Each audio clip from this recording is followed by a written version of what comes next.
Greetings to you. ICTJ, an abbreviation that stands for Justice, Truth, Dignity, an organization which is an advocate in Sans Frontiers, ASF, has issued a joint statement on Thomas Kwoyelo's judgment on the 20th of August 2024. The statement reads, "We, the undersigned organization, welcome the verdict in the case of Uganda versus Thomas Kwoyelo issued by the International Crimes Division ICD of the High Court of Uganda on August 13, 2024.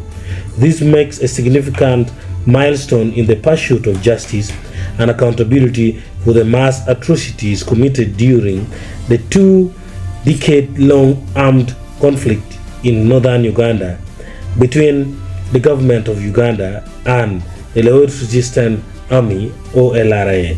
Thomas Kwoyelo was convicted on 44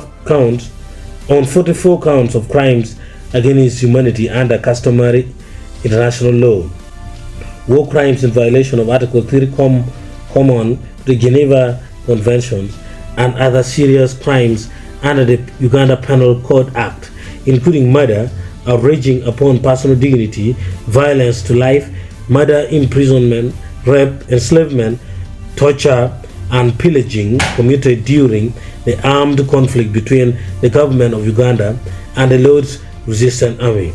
The ICD is expected to sentence Kwoyelo in the coming weeks.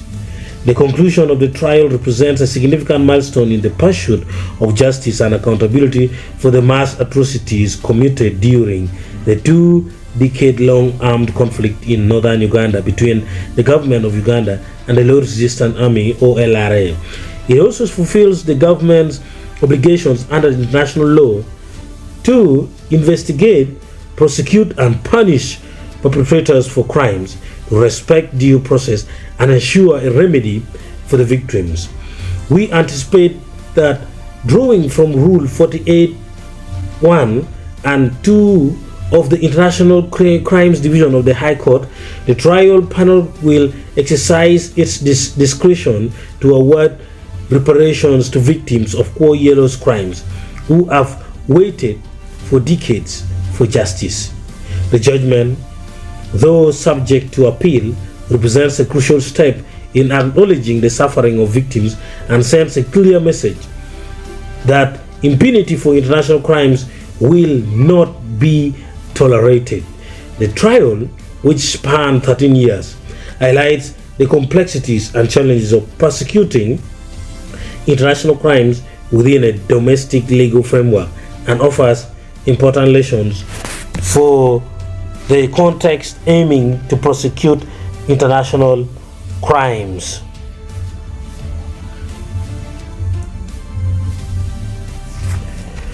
Notably, it is important to adopt a comprehensive legal framework that clearly defines crimes, safeguards victims' rights, and ensures their meaningful participation throughout the proceedings. This framework should include specific provisions for reparations, detailing the forms they may take and the responsible implementing institutions. For instance, 10 out of the 44 counts of crimes against humanity and war crimes that Kwoyelo was convicted of were sexual and gender-based crimes, which is a huge step in the fight towards ending impunity against conflict-related urgent need for support sexual violence. The detailed description of the different gendered harms that survivors endured is illustrative of the urgent need for support, given these harms become more complex with the passage of time.